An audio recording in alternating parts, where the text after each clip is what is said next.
नमस्कार दोस्तों, मैं नेहा गुप्ता आप सभी का स्वागत करती हूँ अपने चैनल स्टडीमेट नेहा पर। तो दोस्तों, आज हम भारतीय राज्य व्यवस्था की चौथी क्लास डिस्कस करने वाले हैं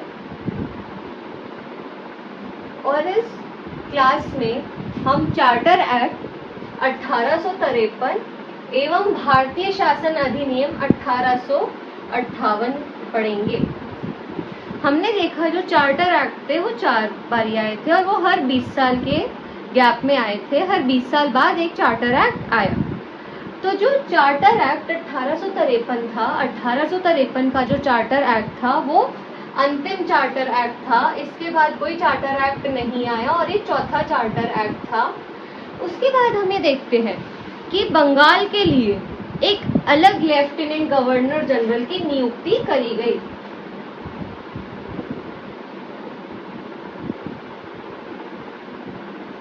हमने पहले ये देखा था ना कि जो बंगाल का गवर्नर था उसे गवर्नर जनरल बना दिया था पूरी की पूरी इंडिया का। पर इस अधिनियम के तहत बंगाल के लिए एक अलग लेफ्टिनेंट गवर्नर जनरल की नियुक्ति करी गई। उसके उपरांत हम ये देखते हैं कि जो विधायी परिषद थी और कार्यकारी परिषद थी, इन दोनों को अलग अलग कर दिया गया था। उसके कार्य जो विधायी परिषद के कार्य थे उनको कार्यकारी परिषद के कार्यों से अलग कर दिया गया था। इसके बाद हम देखते हैं कि चार्टर अधिनियम 1853 के तहत ही भारत में सर्वप्रथम संपूर्ण भारत विधानसभा मंडल की स्थापना करी गई। और जैसे कि हम सब यूपीएससी एस्पिरेंट है, हमें आईएएस बनना है, हमें पब्लिक सर्विसेज में जाना है, तो उस नज़र से भी ये वाला एक्ट बहुत ज़्यादा दोस्तों महत्वपूर्ण है। ये मैंने पॉइंट भी सबसे टॉप पर लिखा है कि जो चार्टर एक्ट 1853 था, इसी में सबसे पहली बारी जो भी कंपनी के महत्वपूर्ण पद थे उनकी नियुक्ति के लिए प्रतियोगी परीक्षाओं का आयोजन करना शुरू कर दिया कि अब जो भी महत्वपूर्ण पद है उनके जो आधिकारिक नियुक्ति होगी वो किस तरीके से होगी, प्रतियोगी परीक्षाओं की तरीके से होगी। मतलब कॉम्पिटिटिव एग्जाम्स की तरह ही उनकी जो पद है उन पर नियुक्ति होगी। इसके बाद हम देखते हैं कि भारत शासन अधिनियम 1858 है।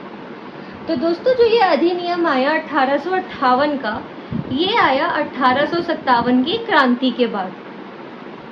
जो 1857 में विद्रोह हुआ था उसके उपरांत ही भारतीय शासन अधिनियम 1858 आया। ये क्यों आया? भारत में उत्तम प्रशासन हेतु यह अधिनियम आया। तो जो कंपनी थी वो कुछ भी गलत सलत करे जा रही थी भारत में, और उसी के कारण जो 1857 का विद्रोह था वो उत्पन्न हुआ। तो जो ब्रिटिश क्राउन था उसने देखा कि भारत में तो बहुत गलत हो रहा है, तो उन्होंने क्या करा कि भारतीय शासन अधिनियम ले आए 1858 में, और जो भारत का शासन था वो कंपनी के हाथों से ले लिया गया। अब कंपनी का भारतीय शासन पर कोई भी हक नहीं था और जो भारत था वो ब्रिटिश क्राउन के अंदर आ गया। अब जो भारत शासन था वो किसके हाथों में था? ब्रिटिश क्राउन के हाथों में था। और जो हमने पिछले अधिनियमों में पढ़ा कि कुछ नियंत्रक मंडल एवं निदेशक मंडल बनाए गए थे, अब उनको भी खत्म कर दिया गया। हम ये देखते हैं कि जो गवर्नर जनरल की भी उपाधि थी उसको भी बदलकर वाइसरॉय की उपाधि कर दी गई, और जो पहला वाइसरॉय बना वो बना Lord Canning. Lord Canning Bharat का पहला वाइसरॉय बना, और जो वाइसरॉय होता था वो ब्रिटिश क्राउन का भारत में सीधा प्रतिनिधि था। प्रतिनिधि माने कि रिप्रेजेंटेटिव। तो आइए दोस्तों, हम फिर से एक बार आराम से इन दोनों एक्ट्स को फिर से पढ़ लेते हैं।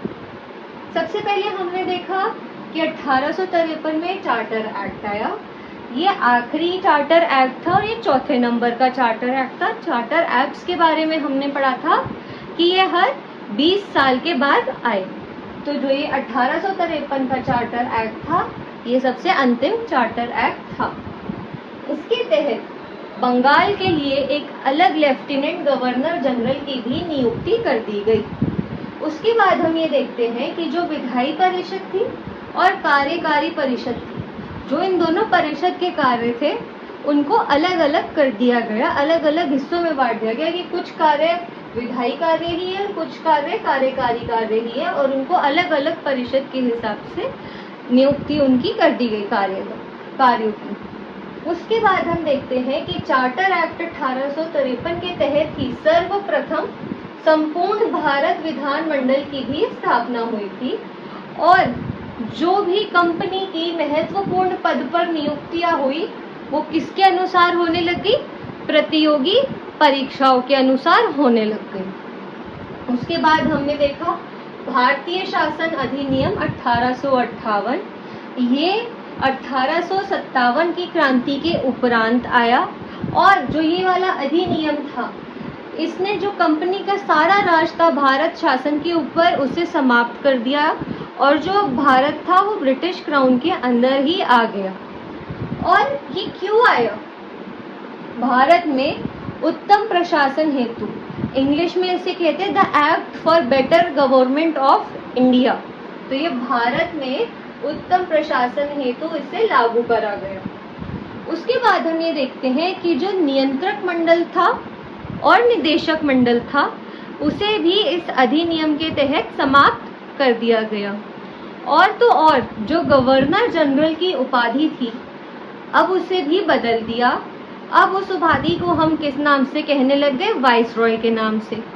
और जो भारत का पहला वाइसरॉय बना वो बना लॉर्ड कैनिंग। जो वाइसरॉय होता था वो ब्रिटिश क्राउन का सीधा प्रतिनिधि होता था, डायरेक्ट रिप्रेजेंटेटिव होता था। गवर्नर जनरल की उपाधि महत्वपूर्ण किस चीज के लिए थी? विधायी कार्यों के लिए। गवर्नर जनरल ज्यादातर विधायी कार्यों के संबंध में होता था, परंतु जो वाइसरॉय था ये उपाधि क्यों आई? क्योंकि वो ब्रिटिश क्राउन का भारत में सीधा प्रतिनिधि बना। तो दोस्तों यही थी आज की क्लास 4, जिसमें हमने आखिरी चार्टर एक्ट पढ़ा, चार्टर एक्ट 1853, एवं हमने पढ़ा भारतीय शासन अधिनियम 1858। मैं आशा करती हूँ कि आपको ये सब कुछ समझ आ रहा हो। अगर आप मुझसे कुछ भी पूछना चाहते हैं या फिर अगर आपके पास किसी भी प्रकार के सुझाव है तो वो आप प्लीज़ कमेंट सेक्शन में दीजिए, मैं उन पर काम करने की पूरी कोशिश करूँगी। और आप प्लीज़ वीडियोस को लाइक और शेयर ज़रूर करें, उन्हें प्लीज़ देखें एंड चैनल को भी सब्सक्राइब करें। Thank you so much.